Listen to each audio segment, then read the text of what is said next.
From a professional approach, I always recommend that my clients handle their dogs with training tools. The thing is with dogs is that they have the ability, just like people, to make what's called a superstitious association. So they think something is happening to them because of the wrong reasons. I have so many clients, they get a dog and then their dog is not trained, out of control, and then they're like, I think he needs a friend.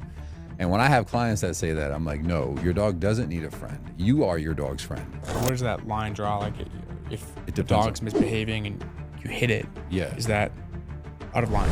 Welcome to the Mindful Leaders Podcast. I'm your host, Dylan Van Ness. Today, we have who I believe the #1 dog trainer in the world, Antonio Diaz. Now, Antonio started making content during TikTok about his dog training, and it went absolutely crazy. In fact, he had videos get tens of millions of views and has become a viral sensation. Today on the show, we talk about how he's been able to train dogs and become amazing at it, but we also talk about his content creation journey, how he creates powerful content online, and we also talk about how he's looking to one day take his experience in training dogs and being able to really understand how to take a dog that behaves terribly and turn them into a well-behaved, loving pet, and actually take these lessons into the business world and with coaching programs as well. So really amazing episode. Hope you guys enjoy it. Let's go ahead and dive in. All right, man. Thanks for coming on. My pleasure. So, hey, just to kick it off, what's the word mindful mean to you? Mindful awareness. Okay, cool. And what's the leader of the pack? Leader of the pack, man, I feel like, so for me as leader of the pack, like what is leader of the pack? Mm-hmm. That's a great question. I would say leader of the pack is a representation of me and my goals to help other people become leaders in their homes with their dogs. More mindful and more engaged and a better relationship with their dog. Yeah, I think for you, what I've observed is the dog training stuff is almost a mechanism for you to coach and guide and lead people. Yes. Yeah. And I think that I could see in the future, like speaking to corporations and doing business training and corporate training beyond just dog training. Yeah, no, I appreciate that because I've considered being like somewhat of a life coach.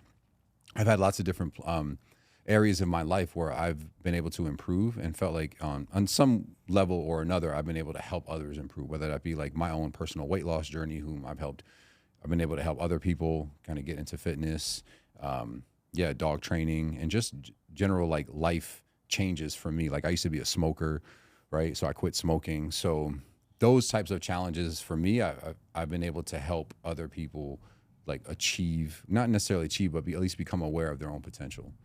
So yeah, it's like you get people in with dog training and then you end up coaching them. I bet you do some of this. I've had conversations with people about other things unrelated to dog training, like in sessions that kind of have helped them, deal with like family members, for example, like one thing that comes to mind is I had a client who had a hard time at like getting their family to stop interacting with their dog because we needed the dog to calm down. So and I tell this to all my clients too. I said, why don't we ask them if they could help us with training rather than giving them all these limitations and say, you can't do this, you can't do that, you can't do this.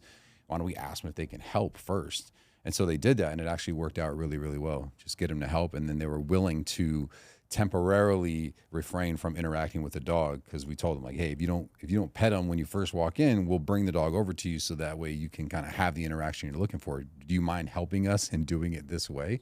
And it worked, so that was really great to do. There's an interesting psychological thing where people actually prefer helping than being asked, or actually prefer to help than having to ask them to help them. Yeah.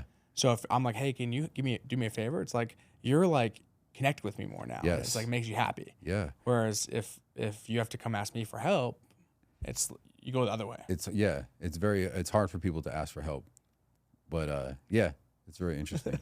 So I do have some questions on the dog training side. Let's do it. So you can answer them super quick if you want, or in more detail. All right.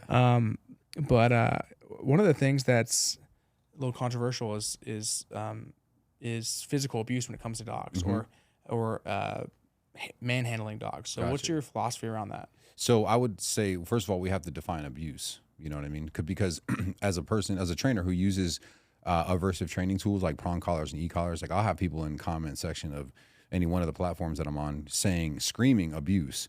and I would completely disagree. I think that to be dogs are physical animals. So from a professional approach, I always recommend that my clients handle their dogs with training tools.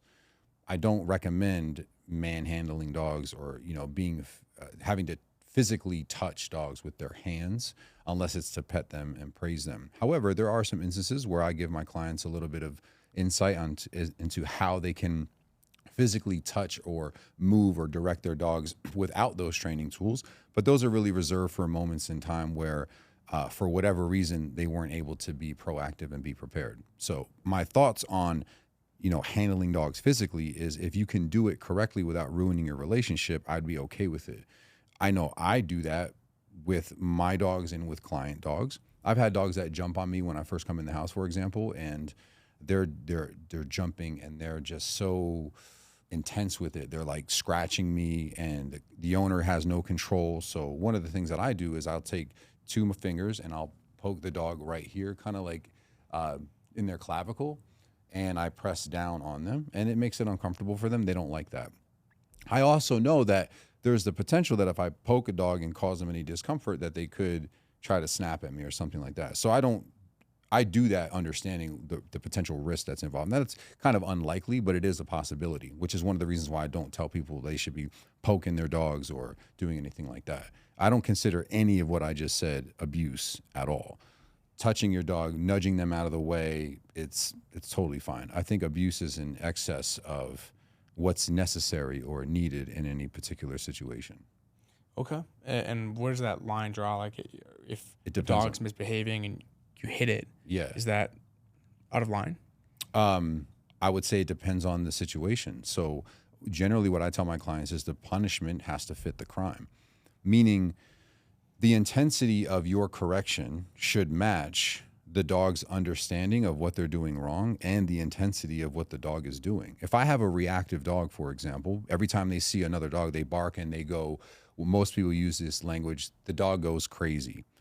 Okay, fine. But what is the real reason for that? Is the dog nervous? If the dog's nervous and I say, hey, let's throw a prong collar on that dog and, correct them until they yelp, I would say that is borderline abusive. That's not okay. The dog has no direction. They don't know what they should be doing. Now, if I have a dog that is actively trying to go after and hurt another animal and they are very confident and forward with their aggression and I put a prong collar on them and they happen to yelp when I give them a correction, I would not call that abuse. I would say, I'm not necessarily trying to get the dog to vocalize, but that is part of the process. What I want to focus on is making sure that dog does not continue that behavior. And so I will apply the necessary intensity that is required to get the dog to understand that. So again, when it comes to dogs, it's very, I don't want to, it's complex because again, the situation varies based on the dog's understanding and the intensity of their behavior. I would say that one thing I would say that I would label potential abusive, emotional, if you will, is people that constantly yell at their dogs. So people that would be unwilling to, let's say, put a prong collar or an e-collar on their dog are the same people that would actively yell at their dog and kind of scold them and do what I call like threatening gestures or threatening postures over their dog. So they stand over their dog and they tell them bad dog. To me, that's kind of abusive because the dog doesn't know what they're doing. You're not really teaching them anything. You're just venting to them. You're letting your frustration out on them and it doesn't change anything. So to me, I would call that abusive before I would call putting a prong collar on a dog, let's say, is acting aggressively and using that to stop them.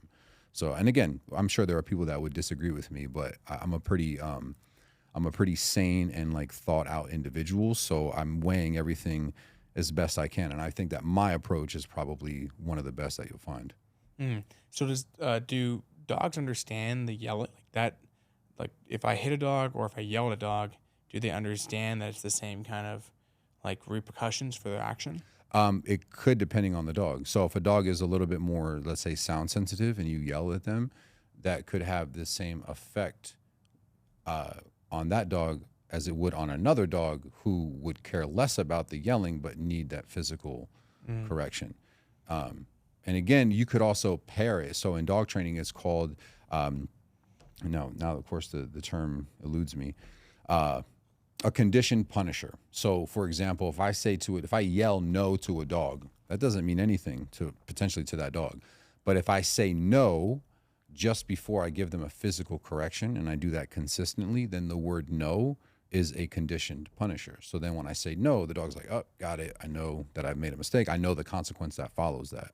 So the timing of everything is important. That's another thing to consider too, not to kind of go off on this, but if your timing is bad and off when it comes to giving a dog a correction, then no matter how gentle or hard you give the correction, if the dog doesn't understand why it's happening, we could label that as abusive because it has no real change in the dog's behavior. The timing is off. They don't know why it's happening, and you're correcting them or punishing them or hitting them or yelling at them, and it's just causing the dog unnecessary stress that they cannot learn from. So I would consider that borderline abuse. So are you saying that dogs, there's like a time gap? Let's say a dog pees on the carpet. Do they not, if you come home and you see the pee on the carpet and then it's an hour or two later and you punish the dog, do they not understand that? They have no idea why. Yeah. So the timing, dogs have 1.3 seconds to associate a consequence with their actions or their behavior. Just like people. Yeah. Well, the difference though with people is that if you did something wrong, I could come up to you and say, hey man, an hour ago when you did this, I didn't appreciate that at all, and I could, punish, yell, whatever. But a dog, you can't do that. So it has to happen in the moment. So there was a study done. It was a pretty simple study. They had 3 dogs. They had really delicious food out and kibble. So regular kibble and then some like wet food that dogs really wanted. They let the dogs eat their kibble freely. When the dog ate the wet food, they were hit with a newspaper.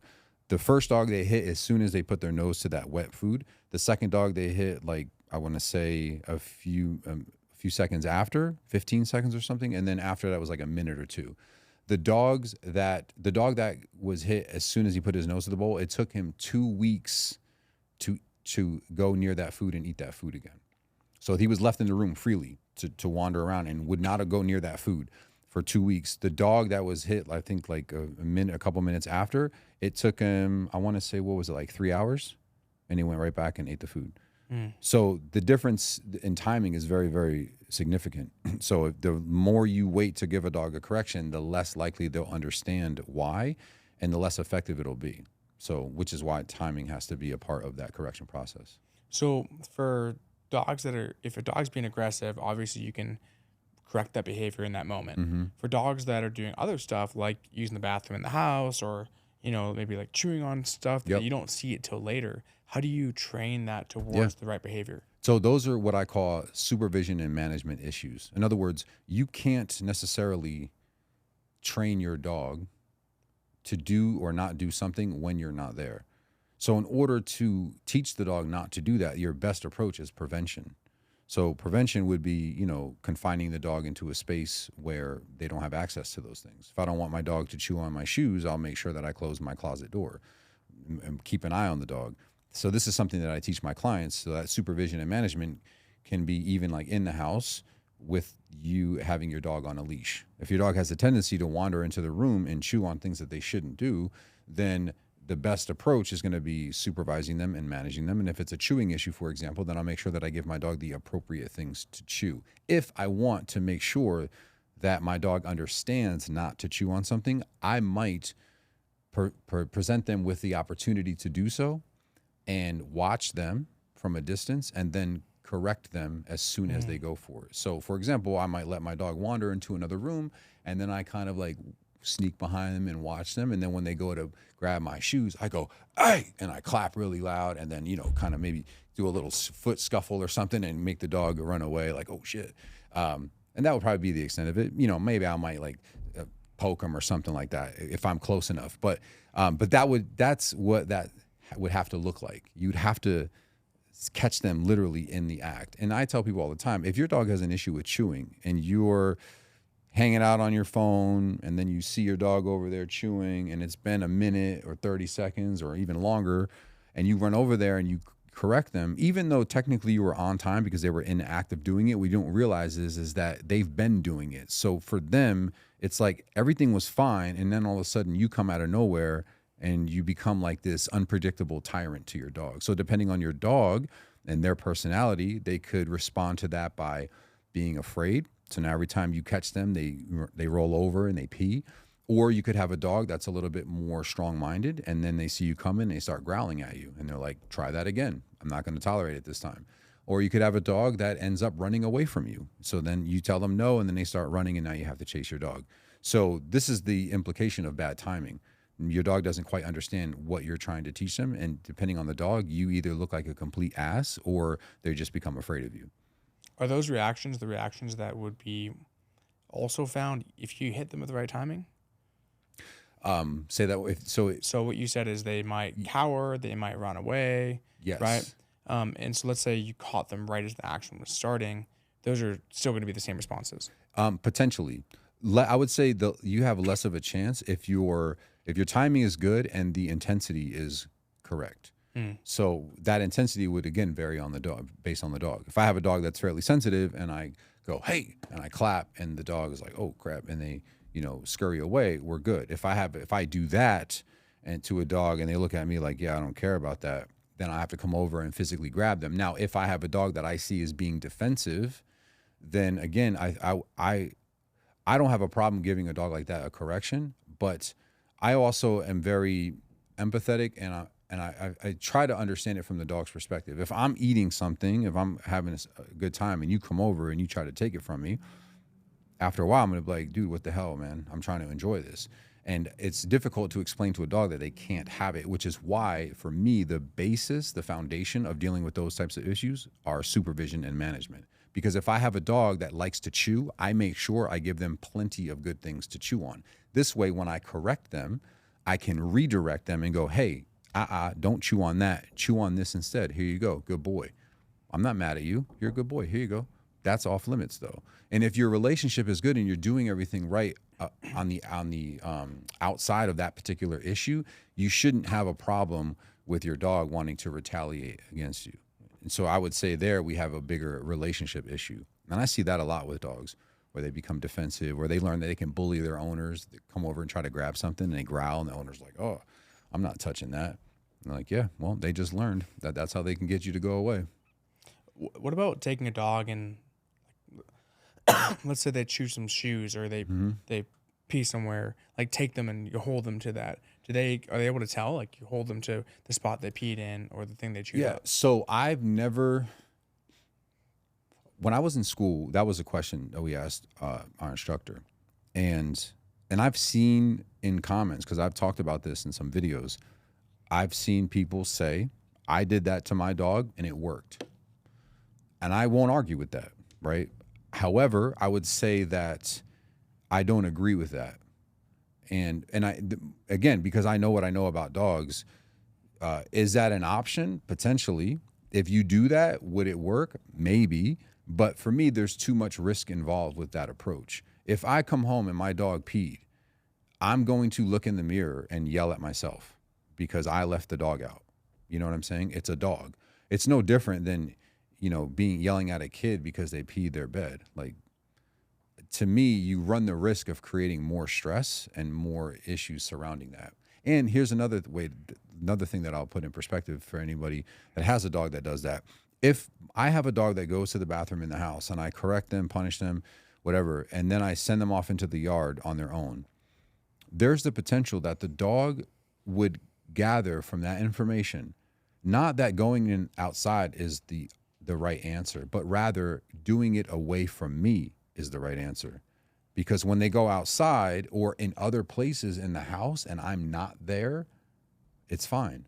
But when I'm there and I catch them and I correct them, punish them, I become the common denominator there. And that's an issue. So if people are just catching their dog and going in the house, spanking them and throwing them in the yard, they go in the yard and there's no trouble there. If they go into another room, there's no trouble there. So what they realize is it's not the location, it's doing it in front of mom or dad. And that's an issue. So I tell people when you're doing potty training, you want to be with your dog when they go in the right place so that you can praise them, reward them, and make a big deal about it. Hey, good job, good boy. This way, when you do catch them going in the wrong place, which should be really, really seldom if you're doing a good job, then when you do correct them, it's just sort of like an additional valuable piece of information to say, everything's going great, but don't do it there. because you pee around me all the time, and I'm always saying good job, good job, good job because of where you're doing it. Now you just did it in the living room.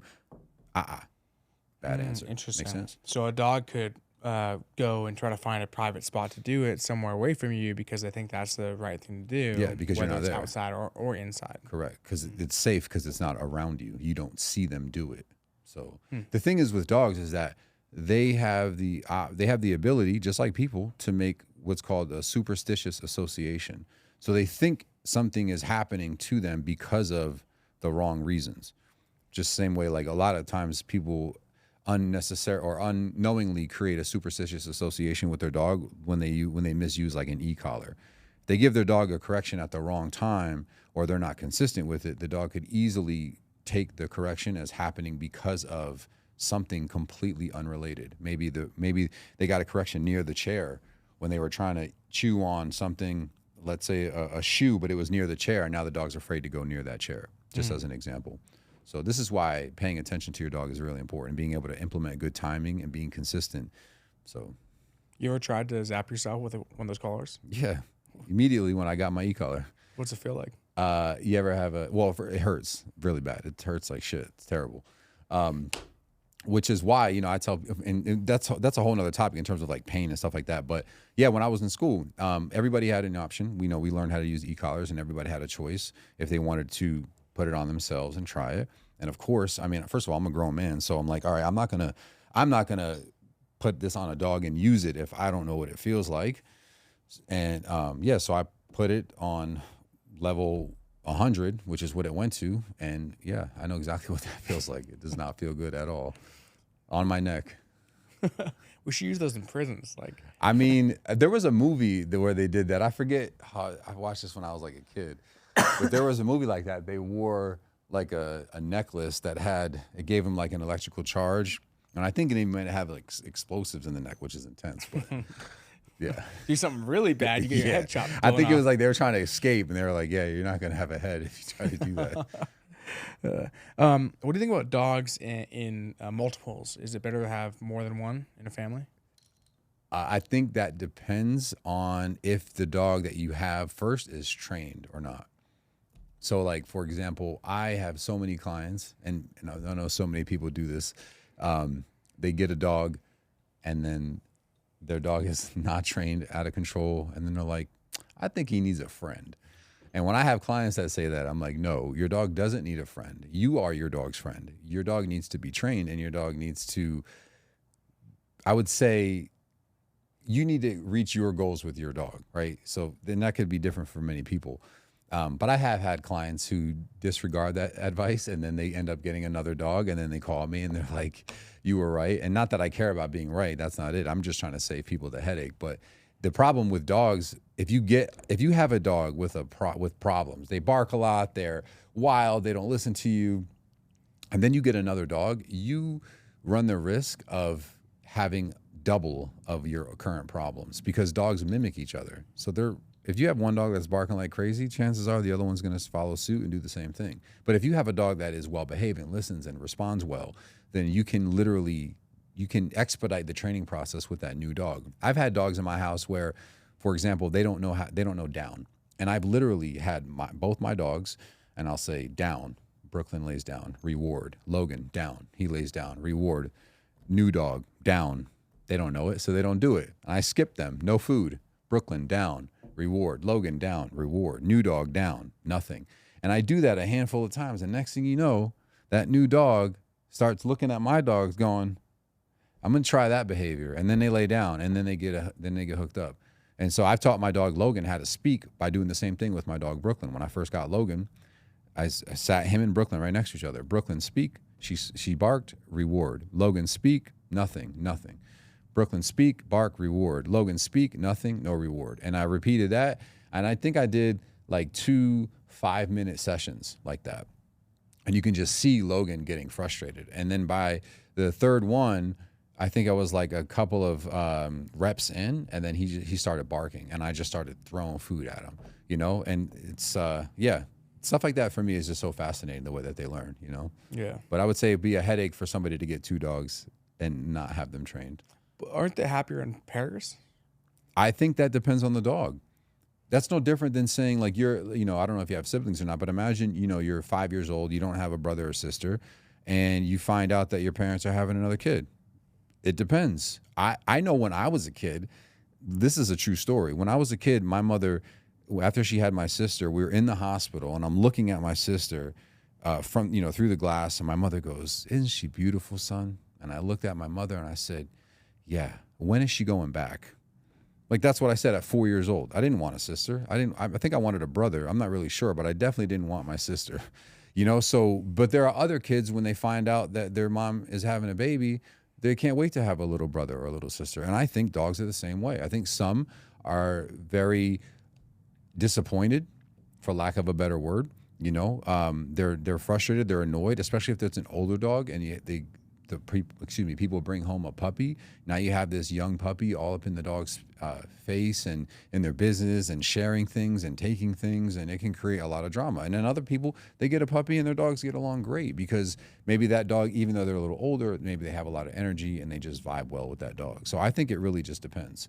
Things like that, there isn't like a definite answer to that. It really just depends. And that's something that I try to teach people both in my sessions and online, that dogs are unique individuals with their own personality, and they deal with things based on their experiences and the way that they view the world, just like we do. I think we're a lot more complex because of what we're capable of and our ability to communicate with each other through verbal, written language. But dogs are very complex as well, and they're unique individuals. So you can have some generalizations, right? But it really boils down to like who that dog is. And then when you add the owner into that and the way that they interact with the dog, it's like, okay, now there's a whole different dynamic to what's going on with this particular dog. Because if I take that dog, we're going to have this going on. You take that dog, and this is what you're going to get based on how you're handling that dog and who that dog is. So how do you unwire bad behavior when a dog's a little bit older? Not a puppy, but not like, a couple years old. It depends on the behavior, but I would say, it really just depends on the behavior. So can you unwire all behavior? I would say, again, depends. Like, for example, there's 2 dogs in my career so far that I feel like I made very little change with them. And I think that it was due to trauma at a young age. So one was a female, little dog. Her name was Honey, and her issue was she was like terribly afraid of men. I brought her home. I tried to have a relationship with her, and she was just very, very, very standoffish with me. She just took her out to dinner. Yeah, exactly. Yeah, bought her all the things she wanted. No, but I tried hand feeding her, for like days. She only ate from me, and she just never really got comfortable with me. So I actually asked my wife to kind of take over and work with her a little bit, and it was like night and day difference.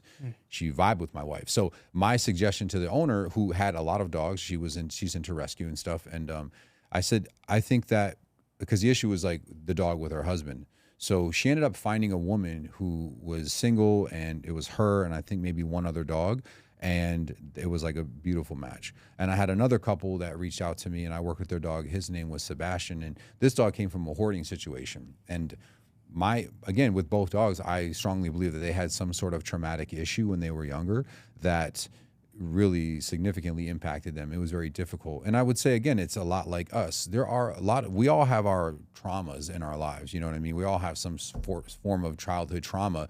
Some of us come out of that and we become stronger individuals, and we don't let it get to us, so to speak. And then there are others that are just unable to come back from that, and it affects them and it becomes a part of their identity. And I think that is very possible and likely what happens with dogs. Obviously, when we talk about identity, we get into a whole nother realm between dogs and humans, but that's the best way that I would explain it, So do you think that dog behavior is more nature or nurture? Both. Yeah, I think it's 100% of both.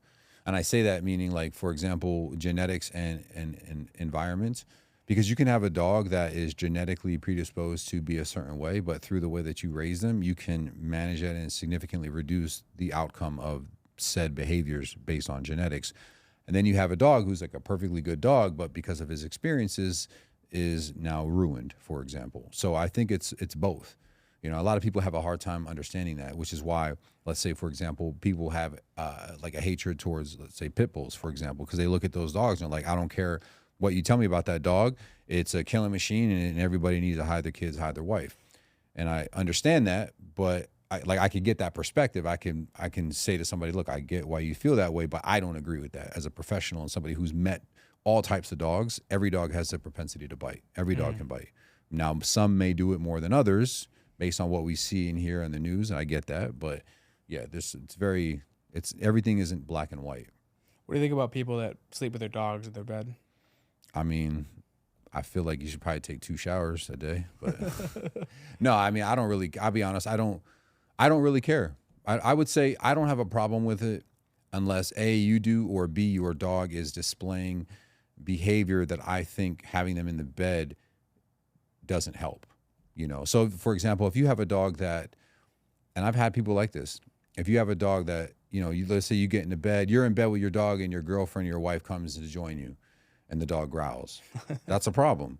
But some people, even though that is a problem, will continue to allow their dog in the bed and on the furniture and things like that. And so, but I would just say for the record to anybody that is listening, I don't care. Whatever you do with your dog is your business. Now, if you call me and you tell me that you have XYZ problems and you also allow your dog to sleep in the bed, I might just tell you, you need to stop doing that for right now. You know, but if people, my thing is this, I let people live their lives. You know, if you're my client, and I'll say to you, unless it's a problem, I don't really, and I'll let you know if it's a problem. But if it's not an issue, then we don't have to change things that don't directly affect your relationship or the overall training that we're trying to accomplish with your dog. What do you do in when there's relationships where the couple has a dog or multiple dogs together and they vary, right? Like, let's say, you know, the wife is like, no, like, let the dogs do what they want. And then the husband's like, no, we need to discipline this dog. Yeah. I sit them down and tell them, you guys need to get on the same page, because otherwise there's nothing I can do for you. And I've actually had clients who, I remember this lady's email, it was a very nice email, but after I went to see them and I pretty much told them, like, hey, you guys, this is what needs to be done. And you guys need to come together and agree on these things. Otherwise, what I don't want to happen is I don't want to waste anybody's time or money. So don't hire me if you're not able to, you know, put in the work or don't have the time, because that's not what I'm looking for. I'm not looking for people to just pay me for no reason. I genuinely want to help people. So if I come into a house and there's a couple that they can't agree on which way they should handle the dog, I'm going to give them my professional opinion and go, hey, this is, I think, the best way to handle the dog. And sometimes it's a combination of both. It's like the wife who wants to be lenient, and I go, yeah, I think we should be more lenient with the dog in these situations. And then let's say the husband who wants to be a little bit more firm, I go, yeah, I think in these particular situations, we need to be a little bit more firm with the dog because XYZ is not okay. But again, it just boils down to them being on the same page. If 2 people or more are in a house and everyone's trying to be hands-on with the dog, meaning like everyone is involved in training, then those who are involved need to be following the same steps. If not, then don't include those people in training. I've had families where I'm like, who's going to be training the dog? And one person goes, I am. And I go, okay, anybody else? No. Are you guys going to have any say in what the dog? No. Okay, then you're in charge of training the dog, and this is what needs to be done. It could be hindering. I had a guy whose wife would not let him do the things that I was recommending that he do. And I said, like, I don't know what to tell you, man. Like, she's not paying for it. She's not involved in the training, but she has an opinion of what's being done. I mean, that's not a dog training issue. That's a marriage issue. I'm just saying. Now you take him to your marriage counseling course, the next thing. I'm like, you know, after this one, we got a husband seminar. Like, we can sit down and talk, bro, because, you know. What do you think about people that at the dinner table, they're giving scraps to their dogs? I mean, good for them. If they want their dog to be at the table begging. Again, stuff like that. Like, you know, it's funny because there used to be a point where, and this is way back in the day, this is really before I became a trainer, I very quickly changed the way that I saw the world and more specifically like people with their dogs. In that I used to care. I don't care now. Like I do not care because it doesn't affect me, you know? And the only time I do care is when I take you on as a client, then I care about what's going on in your house. And even then I only care as much as you care. because I can't care more than you. I'm not going to go home and be, staying up at night thinking about, did Dylan, is he doing what I said he should do? And, like, hey man, if I tell you this what to do and you don't do it and I come back and you're like, hey man, I didn't do it, I'm like, that's cool, man, we're just gonna repeat in the same session. It's like going to the physiotherapist, they give you exercises after, like, lift your arm like this, right? But you don't do it, and then you don't do it. Yeah, so I mean, I don't expect the therapist to like lose sleep over that. So yeah, I don't care. I would say to somebody, if you don't want your dog begging at the table, here's a good solution though, just since we're on that topic. I tell my clients, like, look, I know that you want to give your dog food and you may feel bad because, you got a couple extra things. I say, here's how we'll compromise. Let's teach your dog place. We'll teach your dog to go lay down their bed. And here is the reward for that. If they stay on their bed throughout the time that you're on dinner, then when you're done, you can take that food and bring it to them and give it all to them on their bed. So the dog still gets the food, so it's a win for them, and it's a win for you because you don't have the dog begging for food at the table. But that's the way that it has to go. And I say the same thing with clients who have kids who want to give the dog food. I say to them, and again, I'm not a parent, I don't have children, but I help my clients with kids manage the kids and the dogs. And this is the one way that I do it because the kids love to give the dogs food. So I say, tell your kids it's okay to give the dog food, but because a lot of kids do it on the slide because, they're not supposed to. And then the dog ends up hanging around the table because the kid, whatever. So I say to the parents, I'm like, tell your kids that new rule, you can give the dog food, but only when the dog is on the bed and only after dinner. So all the kids, all the food that they want to give to their dog, tell them to put it in another plate, on a plate right over here, and you'll even maybe contribute to that. And then when dinner's done, they can take the food and they can go over and give it to the dog. So it's a win-win for them. So the dog will still be there, waiting for the food. Probably. Yeah, on their bed where they should be, right? Like we taught them. So that's how they win. Cool. What do you think about the people that register their service dogs so they can take them on the plane? I mean, again, taking a risk.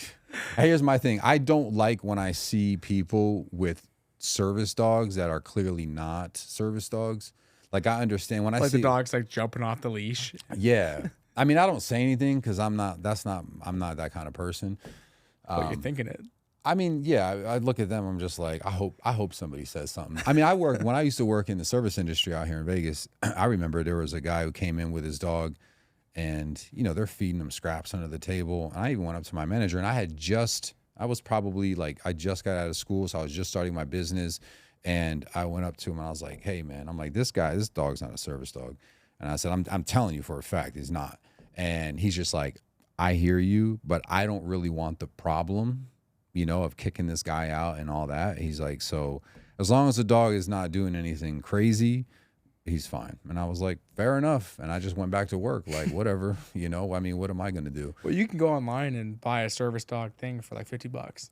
I mean, you can, but here's the risk. So because people have been doing that, there's, it's a serious issue. It's a crime if you are lying about that. So here are some things that people need to make sure that they're understanding.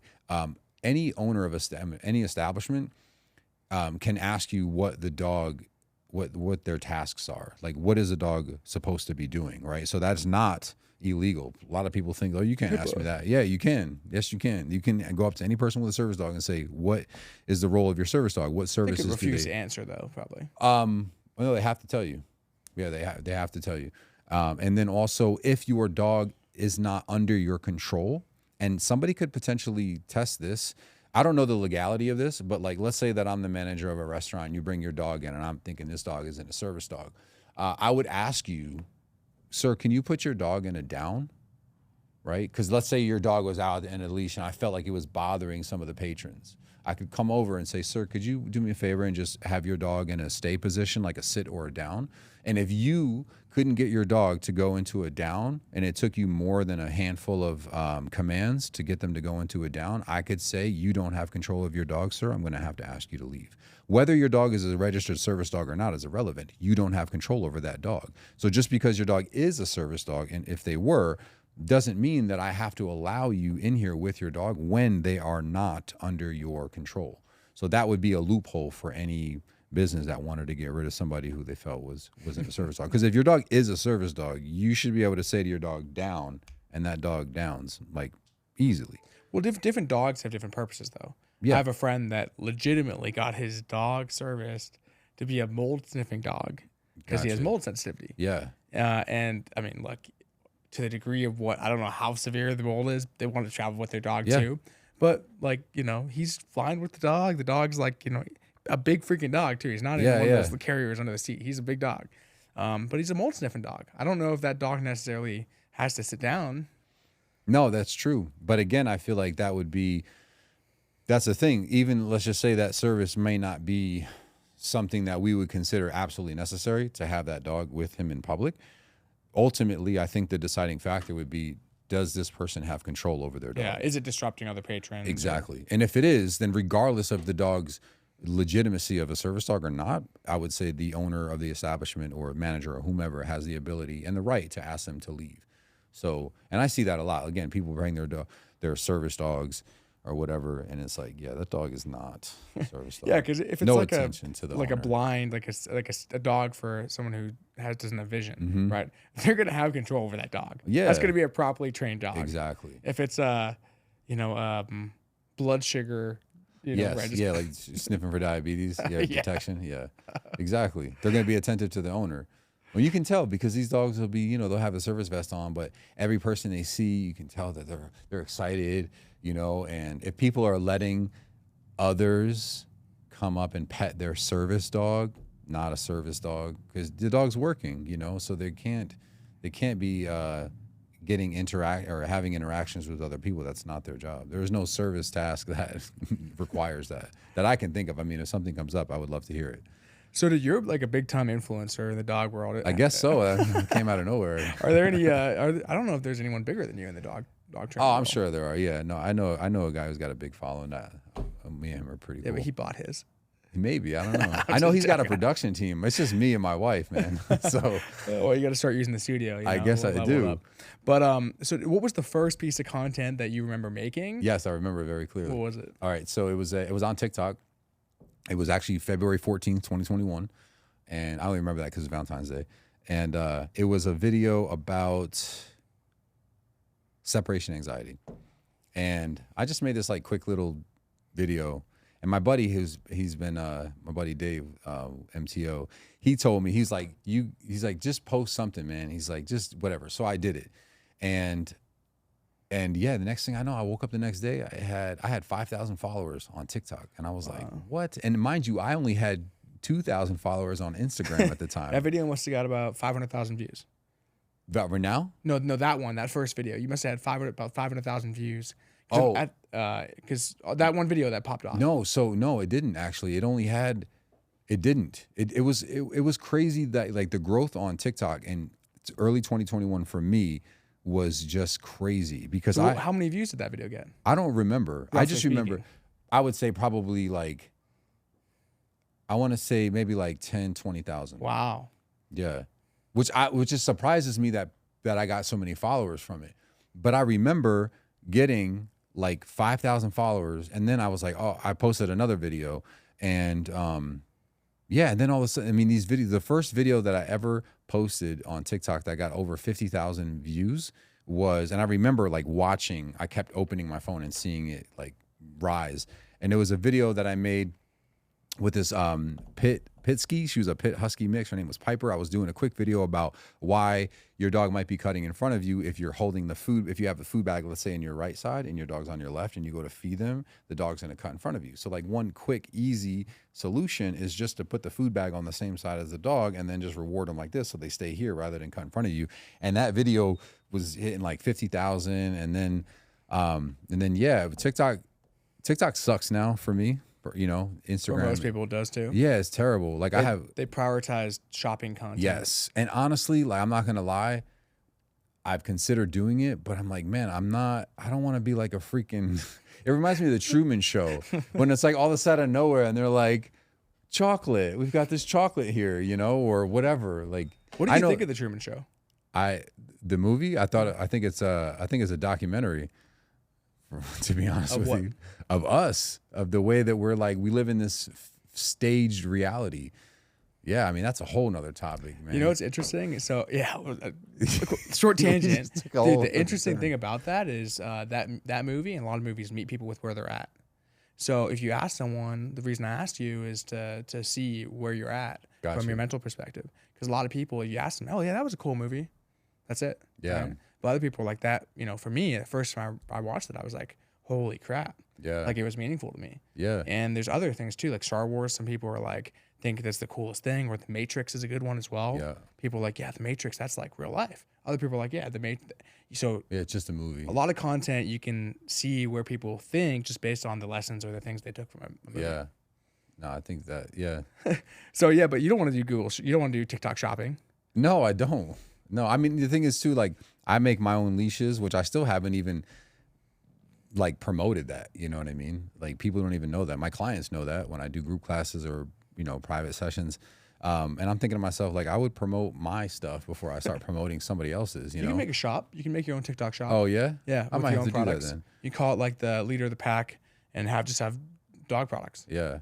That's a good idea. And then just promote your stuff and other people will promote it too. But they definitely promote and push the TikTok shop. They do. It's kind of annoying. I think the TikTok shop killed TikTok.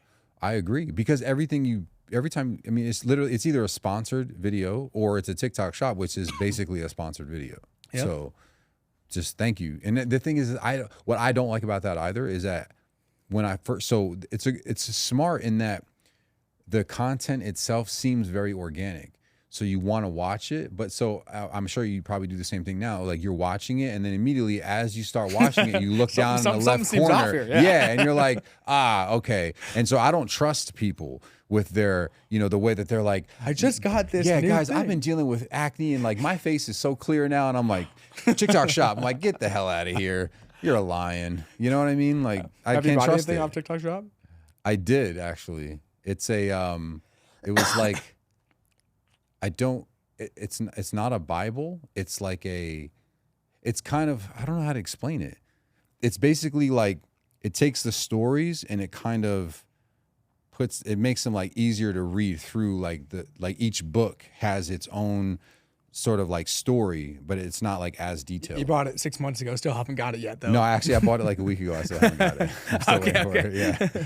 Which is actually, now that I think about it, I should probably look into that, because I am moving.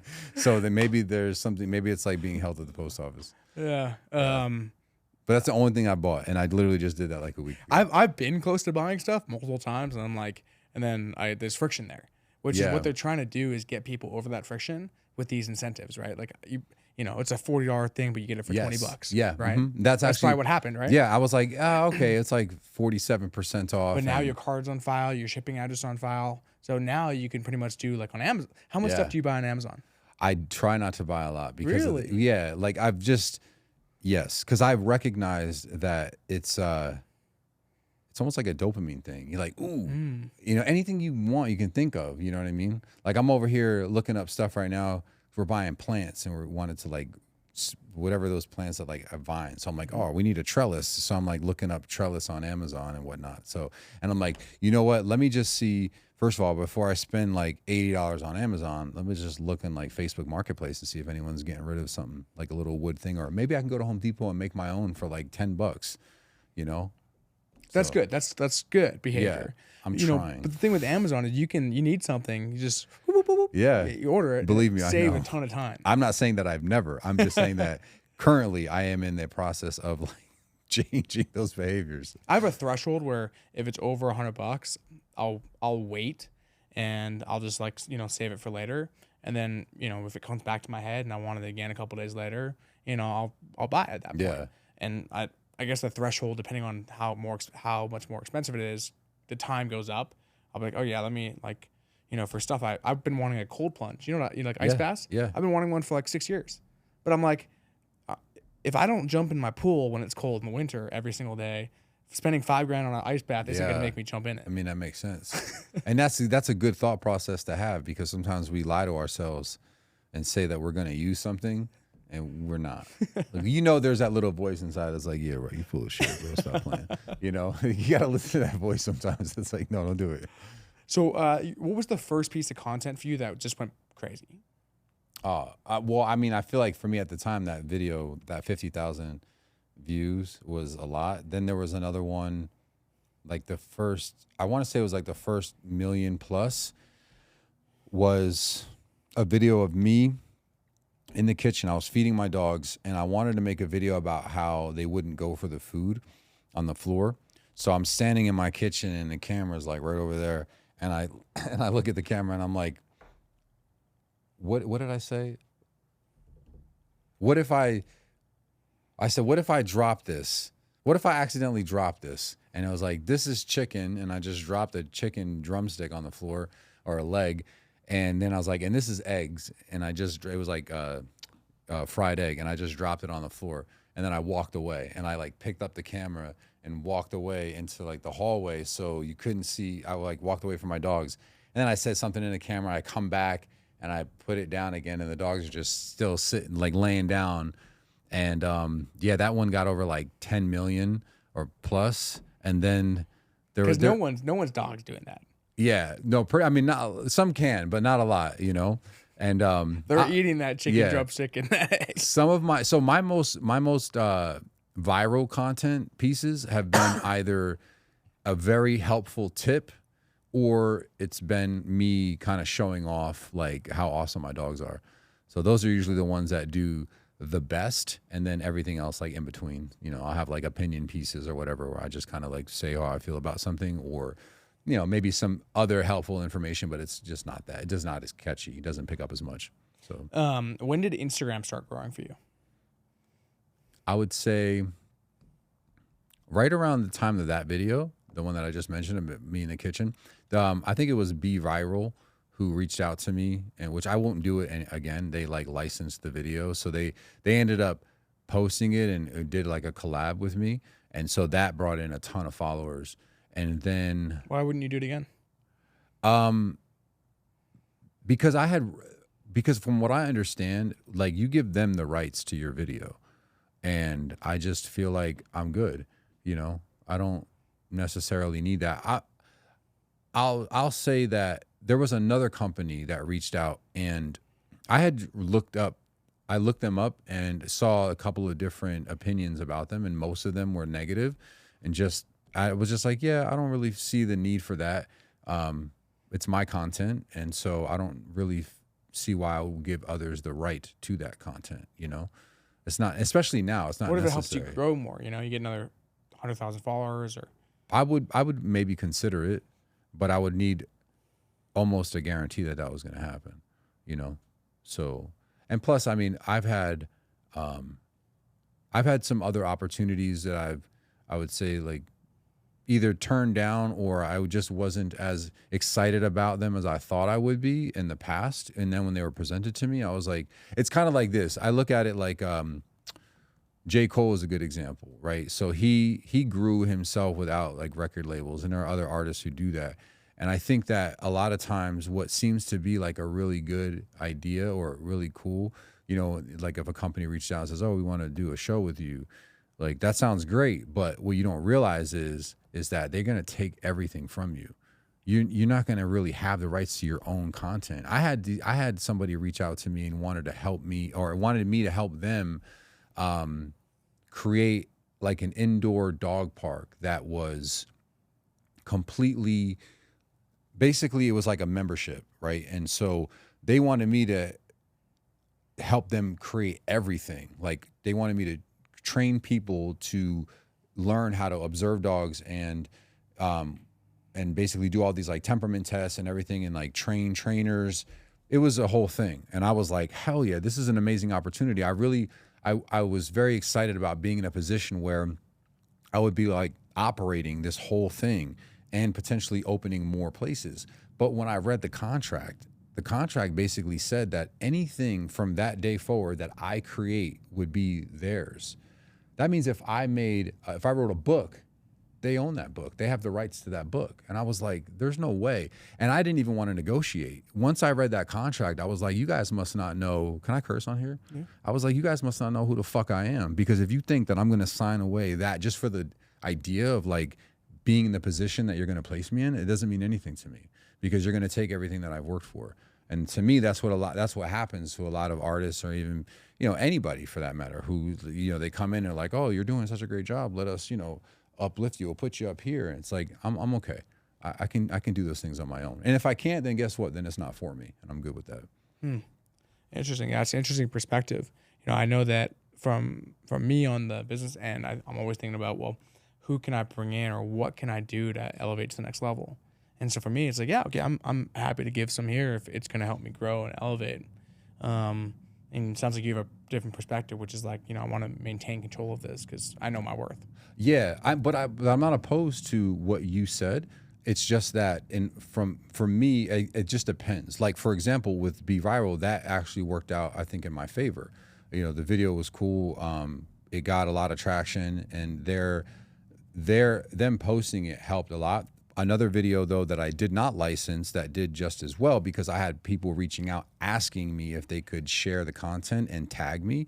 I was like, yeah, it's a video of me. It's my most viral piece of content. It was me walking with my dogs, I made a video about, it was, again, it's just kind of me showing off my dogs. I was walking and I was like, sit, my dogs dropped, and I just kept walking. I never even looked back. And I was like, does your dog know sit? And I was like, yeah, they know what it means to put their butt on the ground, but do they pop back up, blah, blah, blah. And then I walk ahead, I don't know how far, maybe like 20 yards or so, 30. And then I'm like free, and my dogs come running. And I had a bunch of people saying in the comments, like talking crap. And I was like, I said something about the dogs having freedom, and people were like, what do you mean freedom? People are crazy. So anyway, then I made another video, and it was me walking with my dogs, and I'm walking on a sidewalk, and I'm like, this is what I mean by freedom. And I'm like, free, my dogs go running, and I go, Brooklyn and Logan with me, and then they stop, they come back to my side, and I keep walking. Mind you, I never stop walking. And then I go sit, they drop into a sit, I keep walking, and then I'm like, with me, and then they come right back to my side, and then I say free. And that video on TikTok got like almost 30 million views. On Instagram, I don't remember what it did on Instagram, but then people started sharing that, and other big, like, I forget some of the names, but all these other sort of like meme pages who just post like viral content, they were hitting me up saying, hey, can we share this? And I was like, yeah, no problem. I did not license that video because I didn't want anyone to have the rights to it.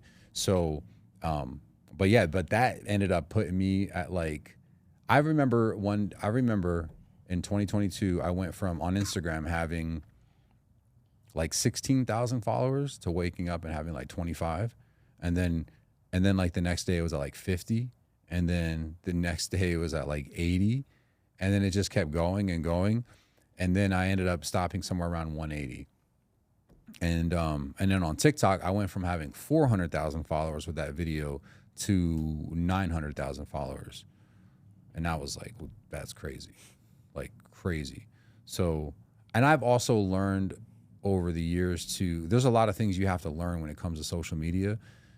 Anybody that grows a following, because it can really, like, it could do a lot of things, good or bad, to your mind. For example, there was a point where I was trying to make nothing but viral content, and that shit is stressful because that's not possible. You know what I mean? Like, and if it is, it takes a lot, you know what I'm saying? And it was just me. So I had to learn, and I really had to kind of take a step back and go, okay, you're losing sight of why you're doing this, right? I'm not here to make viral content. I've created my pages so that I could help people. I wanted to share easy tips and things, and kind of just like show my dogs a little bit, like, hey, this is how I live my life. Maybe you might want to live yours like this too with your dogs. If not, that's fine, but this is what I do and how I see things. And I think that I have enough of a professional background in dog training so that my opinion is valuable and worth something to put out there. So that's I had to reframe that at one point and go, what are you trying to do here? Because if a video doesn't get X amount of views, you're like, feeling some type of way. And I didn't want my phone to control how I felt throughout the day because I didn't get some views. And I started to realize, like, I was becoming that person who wanted views or whatever. And that was very short-lived for me. Like, it didn't take very long for me to realize that was happening in my mind, and to completely change that and go, okay, focus on helping people. So it started there, and that's how it's going to end, helping people. So you write your own ideas, you film and edit your own videos? Yes. Yeah. So my wife has been the one that helps me record. I've had a couple of people, like I hired a kid to help me for a couple of group classes and stuff. And then I had a young girl reach out who was in rescue, and she asked if she could shadow me. And so I said, if you can record me, you can shadow me, and we'll do that as a barter and even exchange. So she was helping me for a while, but she's got school going on. She's going to college or something like that. So for the most part, it's just my wife who helps me record. And yeah, I do all the editing, and I'll like write scripts from some of my content so that I can, speak more clearly and make sure that I get my point across. But right now it's just us. So, I know some other good dog trainers out there. They have a crew with them, and that's awesome. I'll get a crew one day, but we're getting there, okay, little by little. So when do you think the transition over to more life coaching stuff is going to happen? I don't know. I'm not necessarily putting too much thought into that right now, just because I feel like I have a lot of unfinished business in the dog training world, and I'm still very much happy and eager to help people with their dogs. I love that. Like, I love what I do in terms of helping people. And so to answer that, I don't know, but I certainly, that is still on the table for me to help people, because I've overcome a lot of things in my life, and I think that I have a really good insight into certain things. So I have conversations with friends and family that I think are along the lines of like life coaching, but it's not something I would probably want to go to some school or get some further education before I label myself as a life coach or a coach in anything other than dog training, because I take things like that very seriously. Like, I'm not the kind of person who's going to have a conversation about a topic that I don't know of.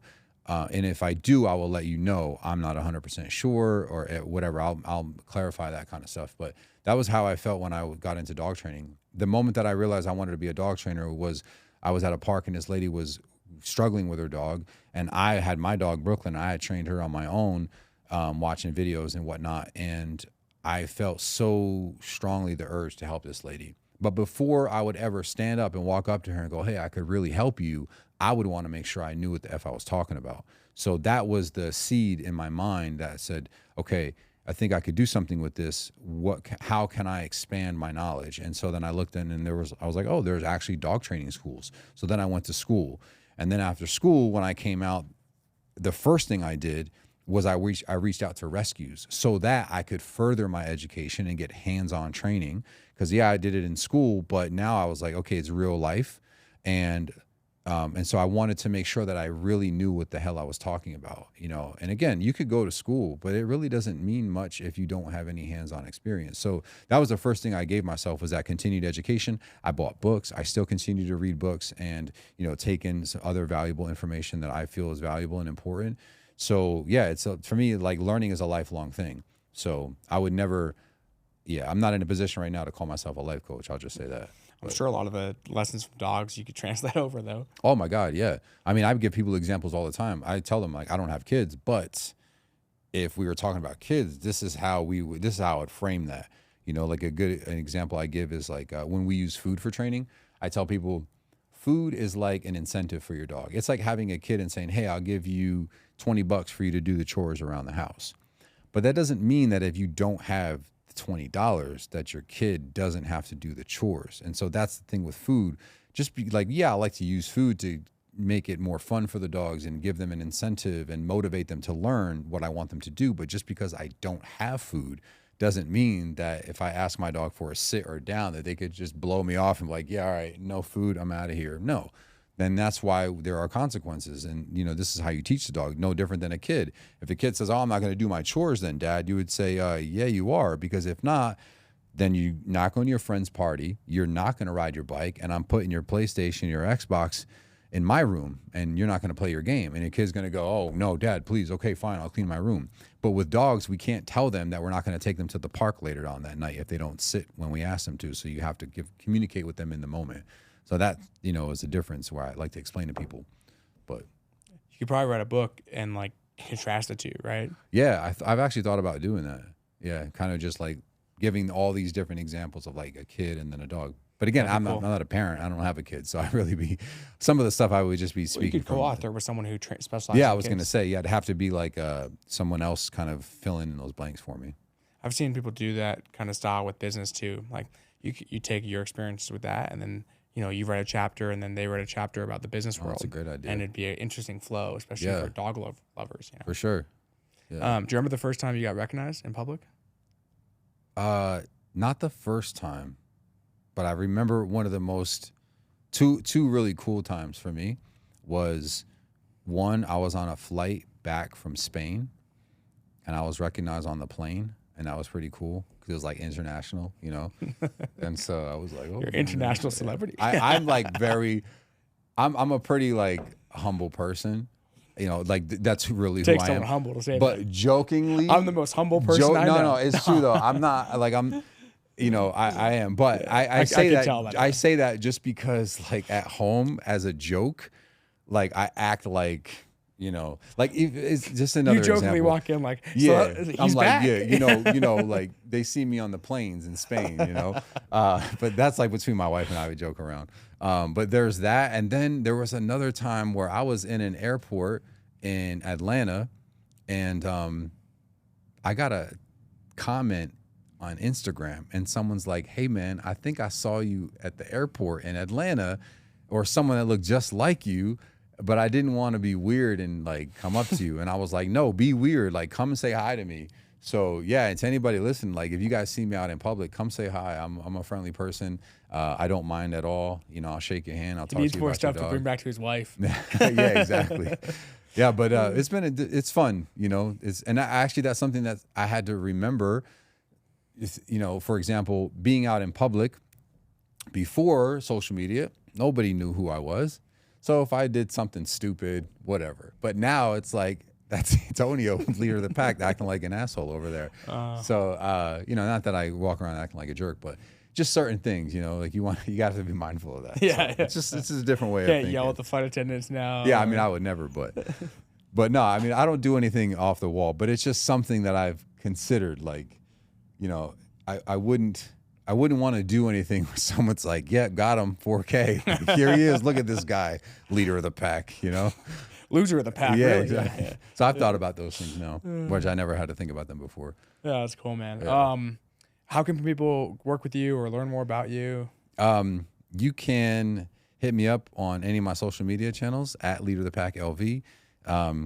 You can learn more about me at leaderofthepacklv.com. I have a course, lotpk9training.com.